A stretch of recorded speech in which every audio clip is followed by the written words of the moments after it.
Итак, у нас сейчас 2 глава, 8 стих.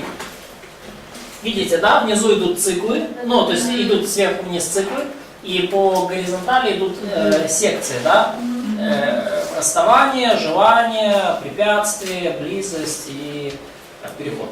В английской Библии, которая сходится с украинской, ну, синодальной, там чуть-чуть могут быть рассказать. Синодальным я пометил розовым маркером. Есть большое количество идей по поводу структуры книги. So you pretty much have to pick one and work with it. Поэтому по ходу вам порой надо будет просто выбрать любимую и работать с ней. And I think this is a better outline than some of the others. Я лично считаю, что этот план лучше, чем другие.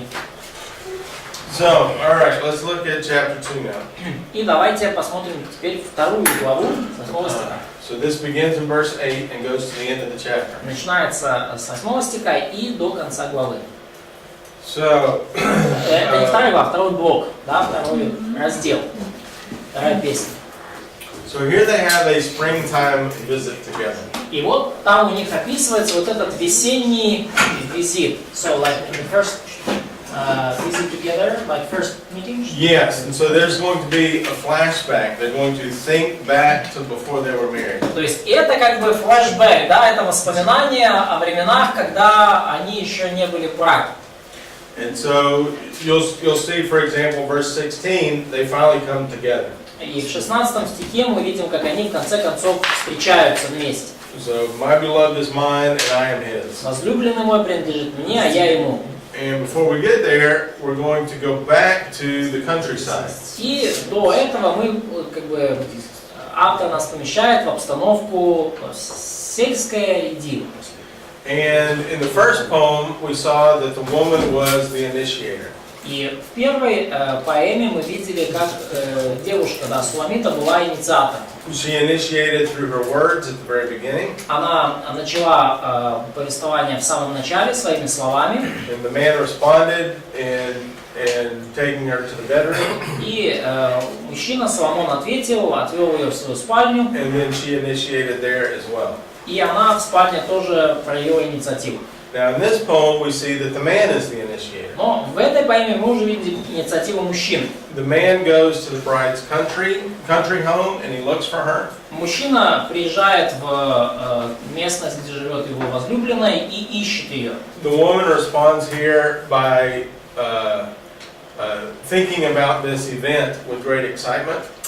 Девушка отвечает тем, что она размышляет об этом событии и очень этим событием воодушевлена. And after expressing her excitement there in verses 8 and 9, И выразив свое воодушевление в 8 и 9 стихе, let's see, yeah, and so the woman says in verse 10, look at verse 10. то она вот высказывается в 10 стихе, давайте его посмотрим. And so now the man is bringing her along. Тут уже мы видим, что мужчина приходит за ней и говорит: вставай. And then,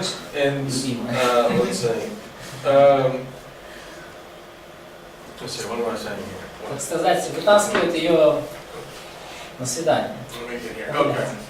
So this now reflects back on a springtime visit that Solomon made to her home. То есть это вот весенний визит Соломона к ней домой. And so what she does is she describes in verses 8 and 9 that Solomon comes to her house. И в стихах 8 и 9 она вспоминает, как Соломон пришел к ней. And he looks through the gate, and he looks through the window. Смотрит через ворота, через решетку, смотрит в окно. And she observes him observing her. И она видит, как он смотрит на нее. Now recognize that once again, this is the point of view of the woman. И опять же, обратите внимание, это все точка зрения девушки. And then she relates the words of Solomon as he calls her in loving words. И потом она вспоминает слова Соломона о том, как он к ней обратился любящими словами. So in verses 10 through 13 we have a lot of these metaphors. И с 10 по 14 стих мы видим много вот этих метафор. Springtime is here and nature is coming to life as their love should. Весна наступила, все пробуждается в природе к жизни, и точно так же и их любовь пробуждается к жизни. So someone read verses 10 through 13. Прочтите, пожалуйста, стихи 14. 10 through 13. Прочтите, пожалуйста, оттуда стихи с 10 по 13. І коханий озвався і промовив до мене: «Уставай же, подруга моя, моя краса, і до мене ходи. Бо оце проминула пора дощова, дощ пощух, перейшов собі він. Показались квіти на землі, пора соловейка настала, і голос горлиці в нашому краю лунає. І я випустила свої ранні плоди, і розцвілі виноградини, пахощі видали. Уставай же, подруга моя, краса моя, і до мене ходи». So you see there that spring is coming to life, and so we should also come to life as well. И мы видим здесь, что весна все оживляет, и нам тоже неплохо бы жить. And in verse 14, she is hiding. We see Solomon's words here. И в 14 стихе мы видим, что она прячется. Посмотрите, обратите внимание на слова Соломона. She's hiding in the rocks like a bird, and he's trying to draw her out. Она прячется в ущелье скалы, в пещере, и он пытается ее оттуда достать. And as she comes out in verse 15, now we have the problem. И когда она появляется в 15 стихе, то мы видим проблему. So someone read verse 15 there. Прочтите кто-то, пожалуйста, 15 стих. Навеки нам лисина, которые портят виноградники, а виноградники наши в цвете. So notice that Solomon owns the vineyards that are up in Galilee. Обратите внимание, Соломон владеет виноградником в Галилее. And he notices on their walk these little foxes. И он на пути замечает вот этих маленьких лисенят. And what these little foxes do is they dig at the roots of the vines. И что делают эти лисенята? Они подкапывают корни виноградных лоз. And when they destroy the roots, then you don't get any more grapes. И когда они уничтожают корни, понятно, что уже плодов с этой лозы не дождешься. And so what's being discussed on this little nature walk И что они обсуждают в течение этой прогулки по природе? are the little problems that are going to destroy their marriage later. Они обсуждают маленькие проблемы, которые позже могут уничтожить их брак. And so this is the next major issue here. Verse 15, the fox catching concept. И вот это следующая большая проблема, большая концепция здесь в 15 стихе, это вот идея отлавливания лисенят. And recognize she's remembering this from the past. И важно понимать, что она вспоминает об этих событиях прошлого. And this goes back to the dating relationship prior to marriage. И это событие еще их встречания, да, еще перед браком.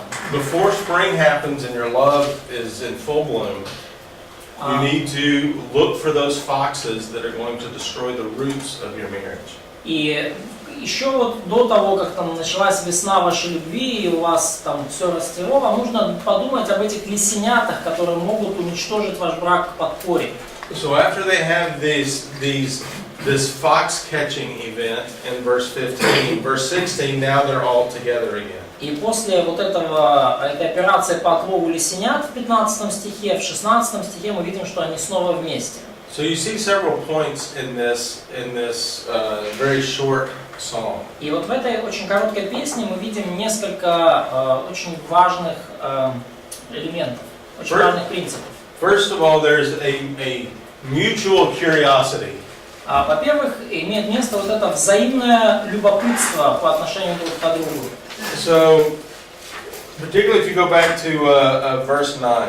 Особенно вот если вы 9 стих посмотрите. She's waiting on him to come see her. Она ждет, когда он придет и посмотрит на нее. And then she notices in verse 9 that he's looking through the window and he's looking through the gate. И в 9 стихе она замечает, что он смотрит на нее через стеной, в окно, через решетку. So she's very excited about looking for him to come. И она очень воодушевлена тем, что она видит, как он пришел. And he's very excited about coming to see her. И он тоже воодушевлен тем, что он до нее добрался. So in your dating relationship, both of you should be very curious about the other person. Поэтому во время вашего периода встречаний оба должны быть как-то проявлять любопытство и воодушевление по отношению друг к другу. So if there's any of this playing hard to get thing, run away. You play hard to get, is that a concept? Да, ага. Поэтому, если начинаются все вот эти игры в недоступность, то как бы убегайте, да, то есть если там, как сказать, отмораживание, да, по-народному. Когда начинает кто-то морозиться, это проблема. So I would say that's a runaway. Что имеет в виду отмораживание?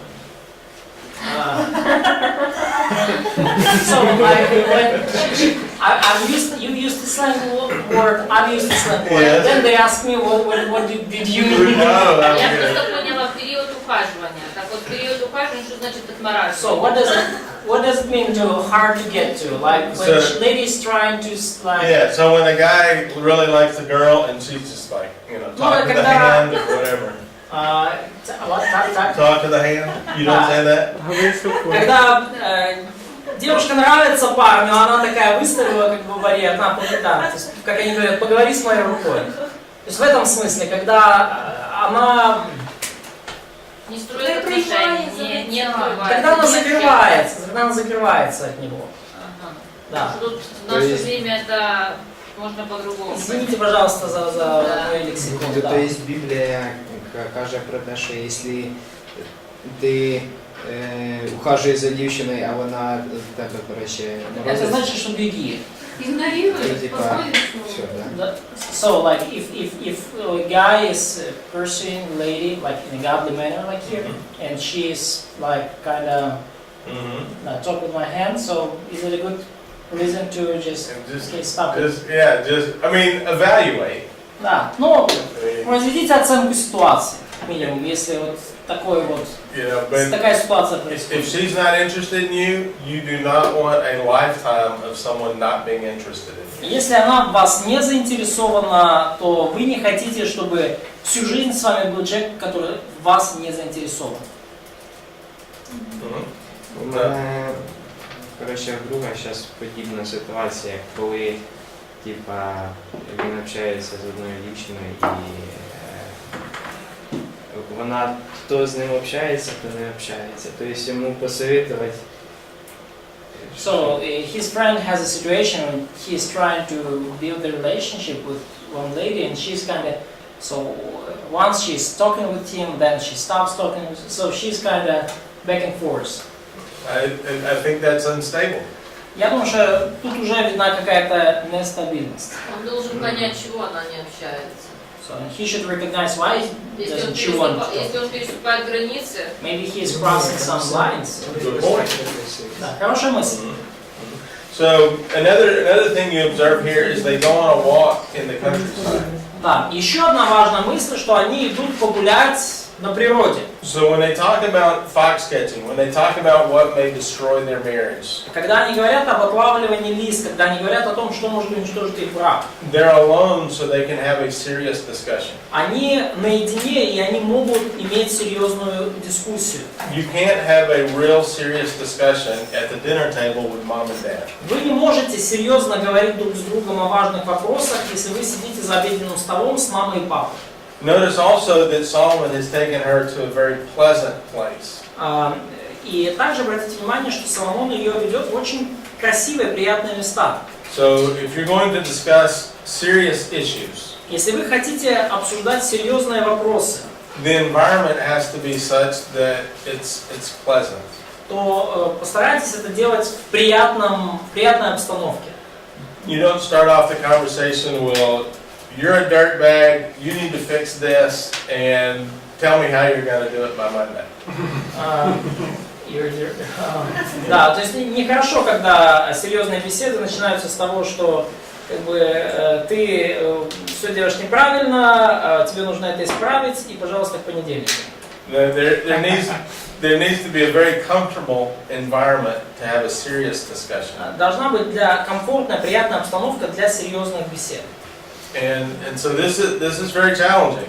И это сложно.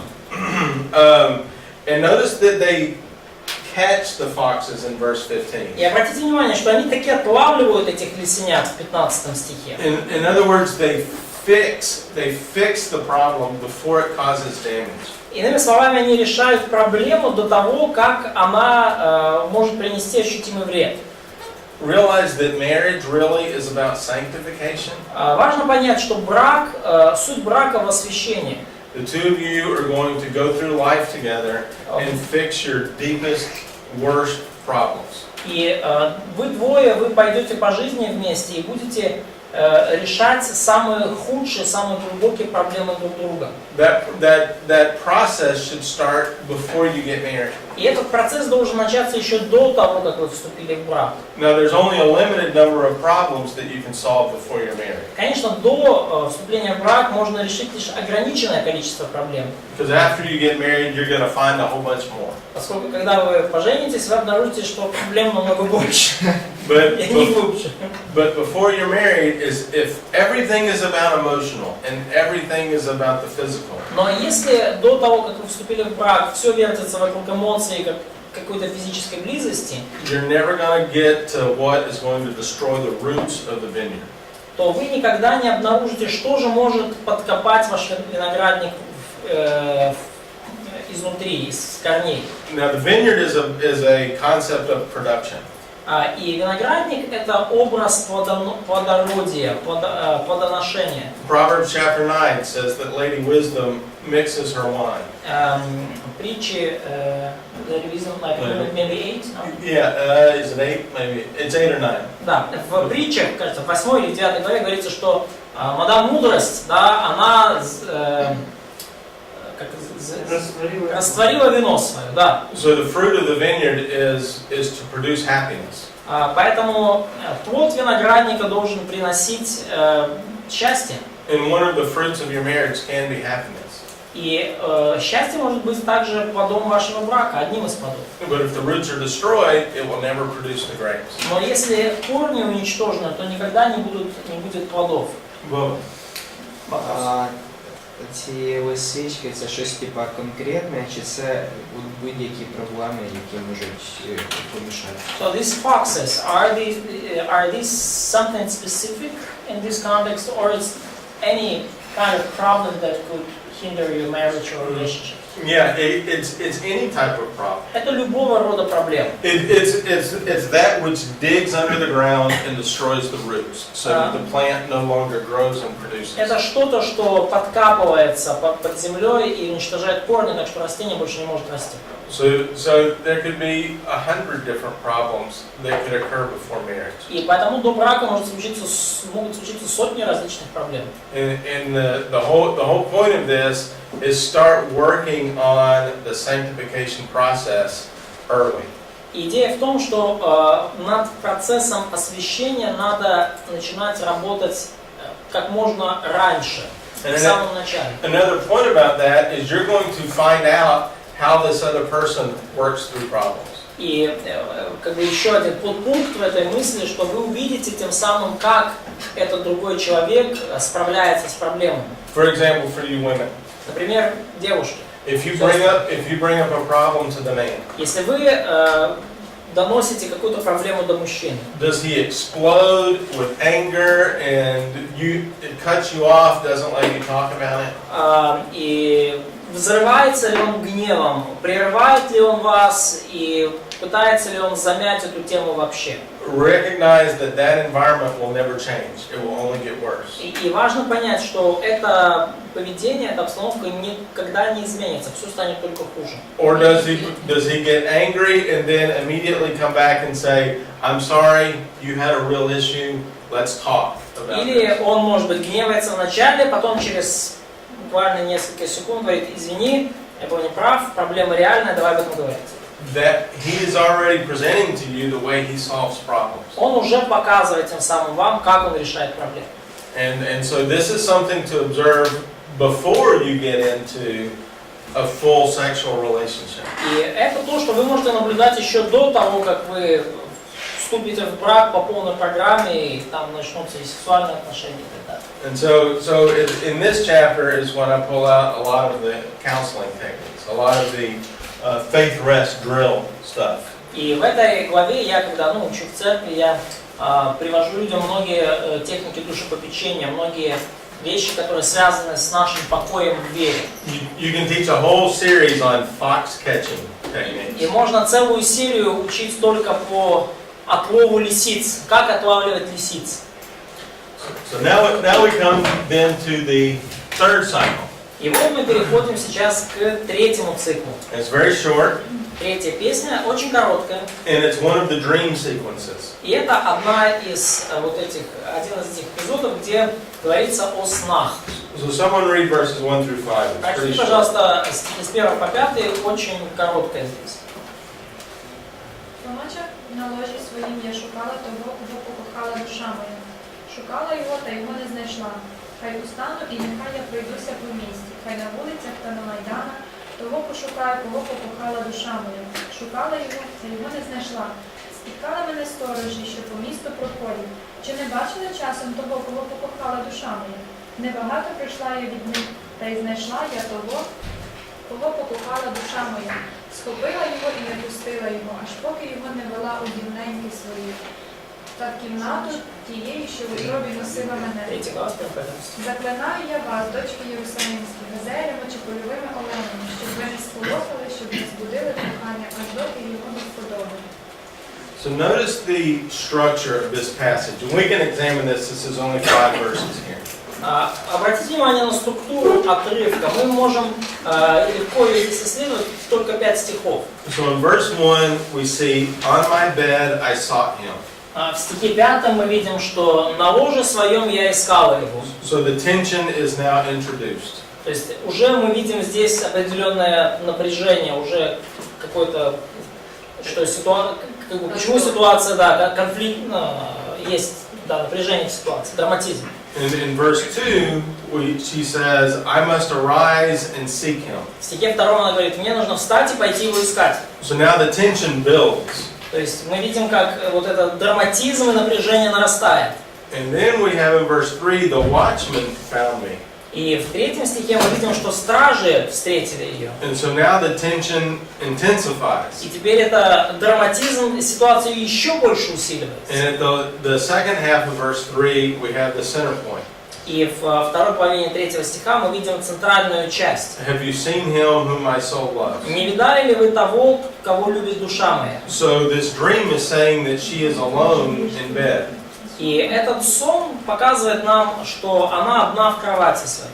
And then verse 4 begins with, I have found him whom my soul И loves. стих 4 говорит, что я нашла того, кого любит душа моя. So the resolution starts, the resolution begins. То есть мы видим уже некая ситуация начинает разрешаться. And in the last half of verse 4, I brought him to my mother's house. И в последней половине 4 стиха она говорит, я привела его в дом матери моей. So now the tension goes away. They're back together. Напряжение снижается, они снова вместе. And again we have that refrain in verse 5, the same thing that we saw before.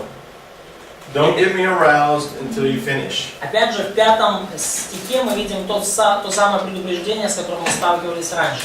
Не пробуждай меня, не возбуждай любви, пока, так сказать, брачный процесс не завершится. So they're back together again. То есть они снова вместе. But as we see here, we see fear can show up in marriage. Но здесь мы видим, что в страхе может проявиться, в браке может проявиться страх. And this is a very serious concept for those that are single before they get married. И это очень серьезная концепция для тех, кто не состоит в браке до того, как вы вступите в брак. You may think you're lonely now. Вам может казаться, что вы сейчас одиноки. But there is no loneliness than being married and being alone in bed. Но нет ничего более ужасного и одинокого, чем когда вы вступили в брак, и вы все равно на своей постели одна. And so this is a very, very good warning not to jump into marriage too quickly. И это хорошее предупреждение о том, чтобы не прыгать в брак как можно быстрее. And so, I'm sorry, question? Я хотіла запитати, оце з 1 по 5 це все сон, чи тільки перший вірш? So, first through 5, is it the whole thing is a dream, or is it just verse 1? Well, I think the whole thing is a dream. This Я думаю, whole что section. вся эта ситуация это сон. Do you think it happens before they're getting married? So it's like a single lady dream. I think this is probably in marriage. I think this is a marital problem, a bedroom problem. Да, с точки зрения преподавателя это сон, который видит уже замужняя девушка, да, замужняя женщина. Это не до брака. And I think that verse 5 speaks to this. И я думаю, что 5 стих говорит об этом, That говорит на эту тему. that physically one is satisfied and the other is not. Что 5 стих показывает, что one wants to be physically satisfied. Yeah, one person is physically satisfied, the other person is Да, not мы, physically да, то есть мы satisfied. видим, что здесь брачная проблема, что один из супругов удовлетворен физически, а вторая нет. And so notice that the man is not there. И мы видим, что мужчины рядом нет. And so there's a lot of times in the bedroom where the man is just not participating. И очень часто на брачном ложе бывает так, что мужчина как бы не участвует в процессе. And there's times that the wife, I'm just not participating. И есть ситуация, когда и жена тоже не участвует толком в процессе. And that can be a problem. И это It's может быть проблемой, togetherness. потому что нету единства, нету общности. And so this introduces an issue that happens in marriage. И здесь уже начинается проблема, имеющая место в браке.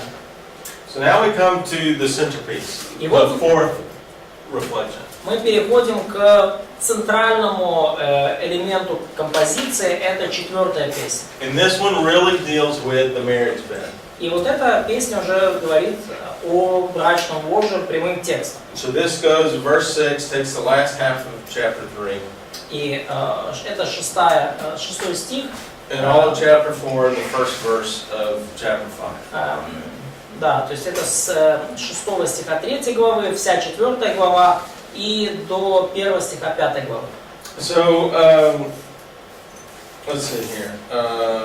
So in verses 6 through the end of the chapter, just look at that. We have what it would be a wedding procession. И с 6 стиха и до конца главы мы видим свадебную процессию. So marriages in the ancient Near East were civil contracts rather than religious.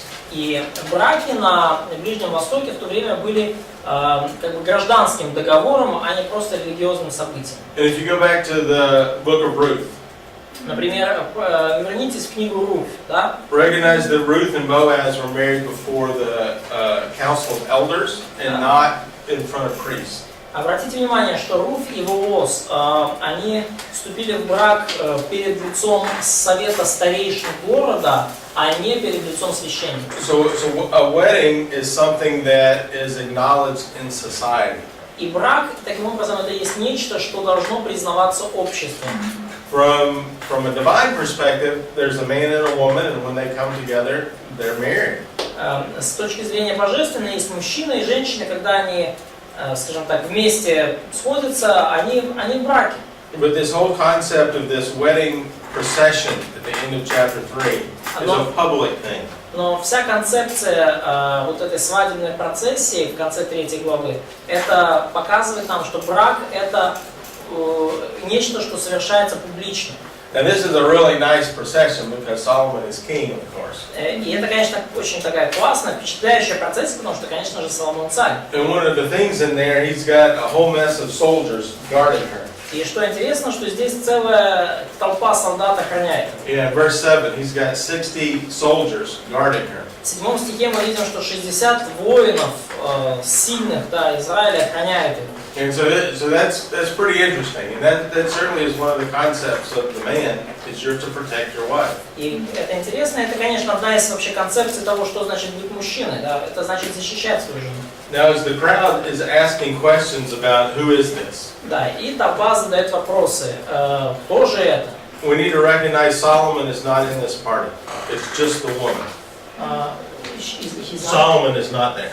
Да, и важно понимать, что как бы Соломон в данный момент в процессе не участвует, там только невесту везут. Because if it was Solomon, his banner would have been flying, and he would have sent messengers ahead in the town. Поскольку если бы Соломон участвовал в процессе, то тогда бы там был флаг его, тогда бы посланники летели бы наперед в город, то есть все было бы немножко иначе. So because people are asking the question, we should recognize it's just the woman. И поскольку люди задают вопросы, то важно понимать, что только невесту пока везут. So once again, they're separated. То есть, опять же, они разделены. This is This is prior to them getting married. Это еще до того, как они вступают в брак. She's going to Jerusalem. И она вот на таком кортеже, Мерседеса с ленточкой, ну то есть да, она едет в Иерусалим. And Solomon is protecting her, as he should. И Соломон защищает ее на этом пути, как он и должен, в общем-то, делать. 1 Timothy 5:8 says, 1 Тимофею 5:8 говорит об этом. if anyone does not provide for his own, especially for those of his household, he has denied the faith and is worse than an unbeliever. Если же кто не заботится о своих родственниках, прежде всего о своей семье, то отрекся от веры и хуже неверующего. So, ladies, you need to recognize if this guy is not protecting you. И девушке важно понимать, если там парень какой-то не хочет вас защищать, He's probably not a good guy. скорее всего, он не очень хороший человек. Now, the way Solomon does it is he has 60 soldiers escort her to Jerusalem. Да, как защищает невесту Соломон, у него 60 телохранителей, да, So 60 солдат. Yeah, you're probably not going to find a guy like that. Они сопровождают ее в Иерусалим, и, конечно, с таким парнем уже вы навряд ли захотите сказать, связываться, да. Но концепция одна и та же. Yeah, Да. У мене питання таке практичне. So I have a practical question. It slowly comes to premarital counseling class. no, it's good, very good. Все хорошо. Виходить, що от, ну, як ми читаємо, то вони там бачаться, десь гуляють, тобто в них є контакт, якби вони друг друга бачать хоча б. So as far as we see, like from the previous chapter, so they walk together, they talk, and so before marriage they have some kind of contact together. І от зараз дуже популярно, якраз це ж те, що я про друга розказував, він в інтернеті спілкується, є навіть сайти знайомств для віруючих, і вони в інтернеті, от чи цей типу сурогат общення він заміняє, чи все-таки от важно іменно бачить людину? Давайте всех осудим. Ні, не розсудимо, ну просто So цікаво. now we have a lot of couples that are dating like online, dating via special sites or messengers. So is it a surrogate of real relationships, or it's legitimate in some cases? What do you think about that? Online dating. The concept of that section we were dealing with Концепция вот того раздела, о котором мы сейчас говорим, is that the discussion needs to be serious enough that you know how the other person handles problems with you. Концепция такая, что дискуссия должна быть достаточно серьезной, чтобы вы увидели, каким образом человек справляется с проблемами, которые возникают в ваших отношениях. And there needs to be mutual curiosity. И должно быть некое взаимное любопытство, да, взаимный интерес друг к другу. When I met my wife, Когда я повстречался со своей женой, we had, about the first 8 months, we could only write each other letters. то первые 8 месяцев, первые 8 месяцев мы могли только писать письма друг другу. We saw each other maybe 3 times for a week in the first 6 to 8 months. First 6 days. First 6 months. Да. В течение первых 6 месяцев мы увиделись, может быть, 3 раза, да, там, в течение недели. Когда не было интернета. So there were times before the internet. Yes. Да. Yes. I'm Да. so gray hair. I'm a hoary head. Да, That's я what the King James says. Hoary head? Hoary, gray hair. Ага, да. Я уже седовласый старец, да, там как сандалии. So my wife wrote 6 letters a week to me. Моя супруга писала, будущая супруга писала мне 6 писем в неделю. And I wrote 4 letters a week. Я писал 4 письма в неделю. So you know I was curious. То есть вы уже из этого можете понять, что мне было любопытно, мне было интересно. And in our letters we would write questions on how to answer these questions. И в этих письмах мы обменивались вопросами друг с другом и ответами на эти вопросы. And so we got to understand how each other thought before we had a physical relationship. И мы таким образом поняли, как мыслит другой человек еще до того, как наши отношения уже стали физическими. And I mean physical, like kissing and holding hands. Ну, я когда говорю физические отношения, я имею в виду просто как до того, как мы взяли за руки и поцеловались в щечку. I'll tell that story after we get off video. Да. I was 6 years older than she was. Да, я уже как-нибудь потом. Я был на 6 лет старше. But even on the internet, you can get to know a person and how they think by asking questions and being curious Но and даже seeing how it happens. в интернете вы можете узнать, как мыслит другой человек, задавая вопросы, получая ответы и наблюдая за тем, как вообще идет процесс. But there's a trust factor. Is the person telling you the truth, or are they lying to you? Ну, и, конечно, всегда должен быть момент доверия, да, то есть говорит ли вам правду человек или лжет. And the principle is, don't get married until you discover that. И принцип такой: не вступайте в брак до тех пор, пока вы не разобрались в этом, пока вы не обнаружили, что человеку можно доверять. And how you discover that can be different and even complicated. А как вы уже обнаруживаете это для себя, тут уже все сложно. И порой у каждого по-разному.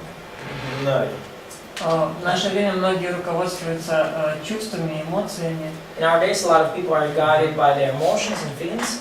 И там, в первую очередь должно быть чувство, неважно какой человек. And they say the first thing that should be Чтобы in не выйти place замуж. is I should feel something toward that person, and it doesn't matter who is that person. Но даже если, And the desire to get married, Larissa asks, is active there. но даже если человек возгорит желанием к другому, но согласно библейским принципам поймет, что это не очень подходящий человек, а с чувствами что делать?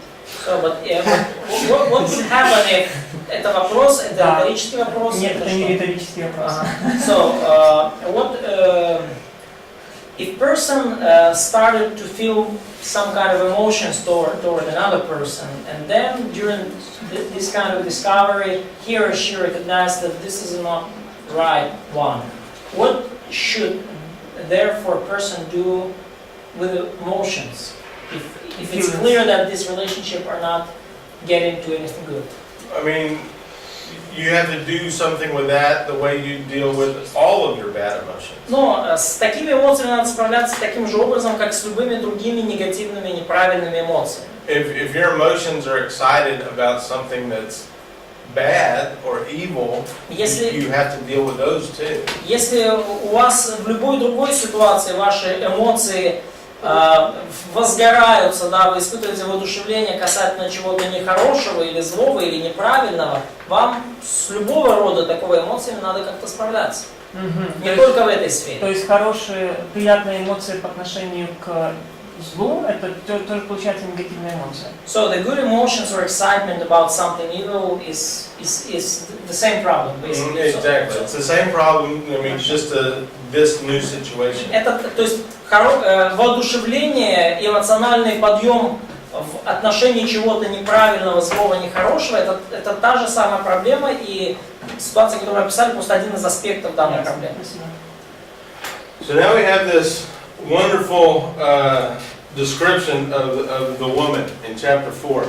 И далее в 4 главе мы видим вот это чудесное описание женщины, девушки. And here's a poetic device that you can notice. И вот это, здесь мы видим поэтический прием, вы можете его тут заметить. In verse 1, we see the man say, "How beautiful you are, my darling." В стихе 1 мужчина говорит: как прекрасна ты, милая моя. In verse 7, we see the same phrase. В стихе 7 та же самая фраза: милая моя, ты вся прекрасна. So that's an inclusio.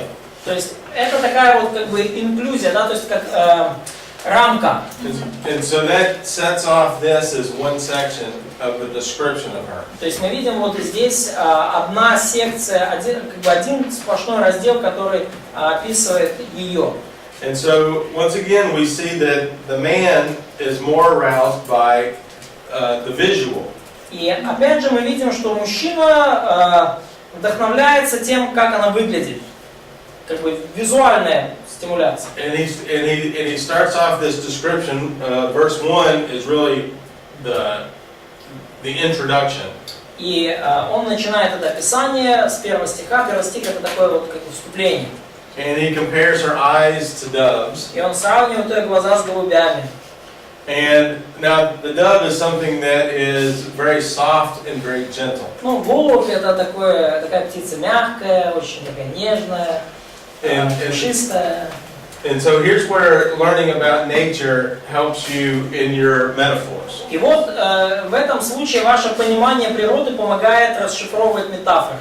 Now her hair is compared to a herd of goats coming down the hillside. И ее волосы сравниваются со стадом черных коз, которые сходят с горы. So realize that sheep are white and goats are black. Да, важно понимать, овцы белые, козлы черные. And usually the hillside is kind of a brown or bronze color. There's usually not grass on it. Да, что склоны гор это они там коричневого, ну где-то коричневого такого цвета, там травы нету, да, то есть это больше. So as you see a flock of goats coming down the hillside, you see her hair coming down her face, her brown face. Да, то есть вот это вот стадо черных коз, сходящих с горы, это вот как ее темные волосы черные, которые как бы покрывают ее смуглое коричневатое лицо. And then we have the my favorite one, of course, is. И, конечно, дальше мое любимое. Not the breast, it's the sheep. Да, это вот про овечек, да. And so зубы. Yeah, so her teeth are like this flock of white sheep. Да, ее зубы как стадо белых овец. And all of them have a twin. In other words, the top tooth has a bottom tooth. И у каждого есть близнец, то есть верхнему зубу соответствует нижний. And it says there's not a little lamb missing. Да, никто из них не одинок, да, ничто нету пропусков в этом ряду.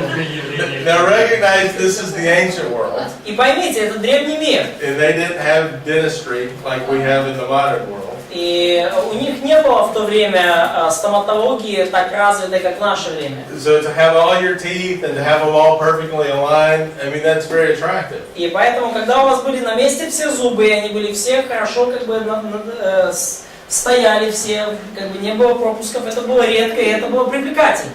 Now verse 3 is also a really nice line. It says your lips are like a scarlet thread and your mouth is lovely.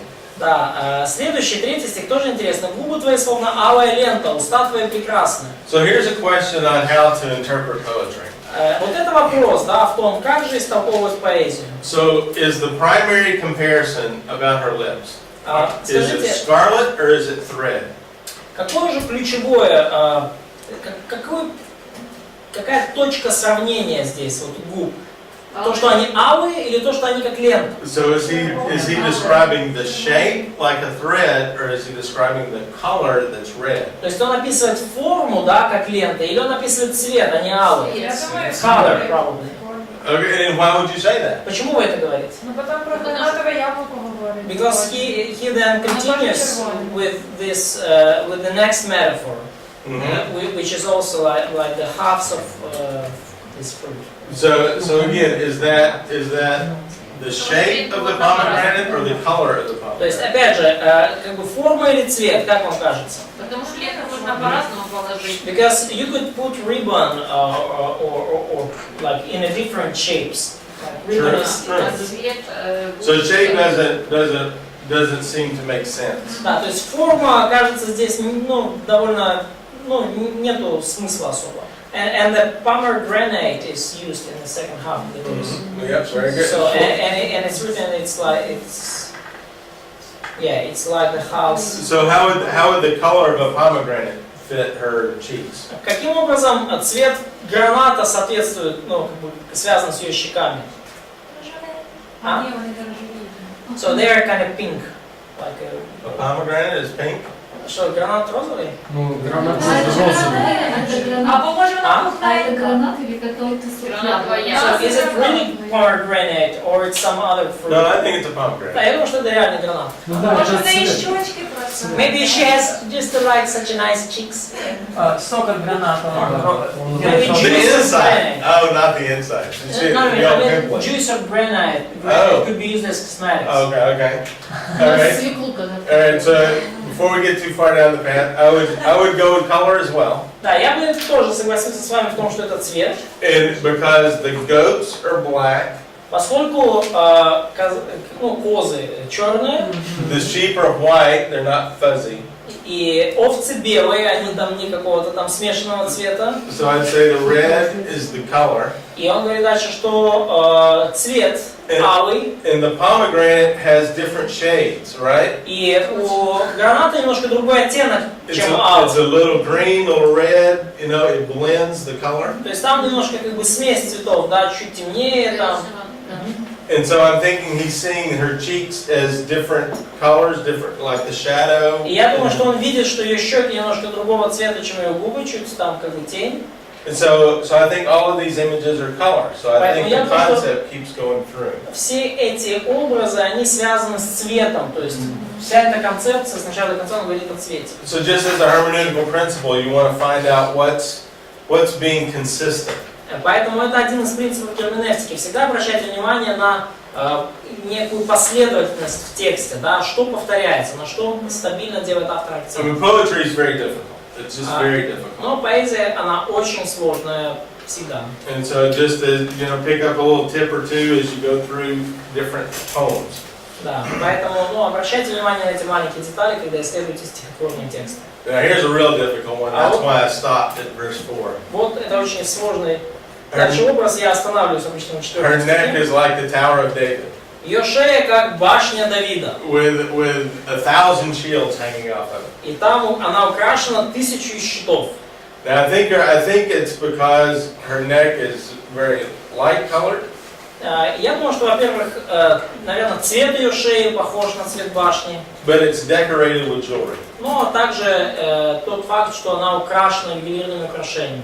And then he talks about her breasts being like twins. И дальше он сравнивает ее груди как два олененка, как близнецы. And I would assume that means they're the same size. Ну, я думаю, что он имеет в виду, что они одинакового размера. And so he has here a sevenfold description of her. То есть он здесь вот это вот описание ее в 7, так сказать, 7 ее граней. So the number 7 is very significant. Да, поэтому номер 7 очень здесь важен. So I think that, and did you send out a picture? That picture out? Я послал, если что, в мессенджер там картинку, что вы можете получить, если вы буквально из там. So when you think of Song of Solomon, that picture always comes up, and this is the passage. Да, когда я думаю о песне песней, мне всегда всплывает в голове эта картинка. Вот отрывок. So now this next section, then verses 8 through 5:1. Итак, следующая секция это с 8 стиха и до 5 главы 1 стиха. So we have this concept of a conversation back and forth. Следующая секция. Итак, мы это видим, да? мы видим здесь концепцию вот этой беседы, да, когда они обмениваются вот такими долгими рассказами. So we are now on the big section 4. Yeah, right here. Ага. Mm-hmm. So we've looked at these two things. Ага. То есть до этого у нас с вами было, как сказать, разделение в 3 главе с 6 стиха и до конца. Вот то, что мы только что прочитали, это желание. Now, when we get to here, now this is presented as the problem. И 8 стих, когда мы до него добираемся, то здесь мы по ходу видим проблему. But really, there's not a problem in this center point. Но вот it's not a problem. That's correct. Да, но в данном разделе, в данной песне этот факт, он не является такой уж проблемой. And this is different for a reason, because this is the center point of the story. И здесь есть отличие от других песен в этой композиции, потому что именно вот эта песня, да, будем называть это песней, она является центром истории. Yes. Now, so verse 8 is what he's saying is the challenge now is to climb the mountain. И в 8 стихе он говорит, что сейчас самая, так сказать, большая проблема – это забраться на эту вершину. And of course, that's a metaphor for coming to the marriage bed. И это, конечно же, метафора брачного ложа. And we have several references here to my sister, to my bride. И здесь мы видим несколько упоминаний вот этой фразы «моя сестра» и при этом «моя невеста». And in wedding terminology, my sister or my bride means you are the closest of all relationships. И говоря о браке, да, тут эти слова «моя невеста», «моя сестра» говорит, что это самые близкие отношения, которые у меня есть. In other words, Solomon is saying, my wife is now closer to me than my sisters are. И теперь Соломон говорит, что моя жена ближе мне, чем мои сестры. And this is the way marriage should be looked at. И именно так нам надо смотреть на брак. This is the closest possible relationship that you will have. Это самые близкие отношения, которые только возможно иметь. Now, before we move into the next thing, there's a couple principles in this first half of До the того, как chapter. мы перейдем к следующей части, есть несколько принципов в этой части главы. You know, we'll cover a couple principles here before we break. И мы пройдем эти принципы и потом уже прервемся на перерыв. So, first of all, guys, it's very important to compliment your wife. Первое, ребята, мужчины, очень важно делать комплименты жене. And as you read through this, recognize the compliment comes from you.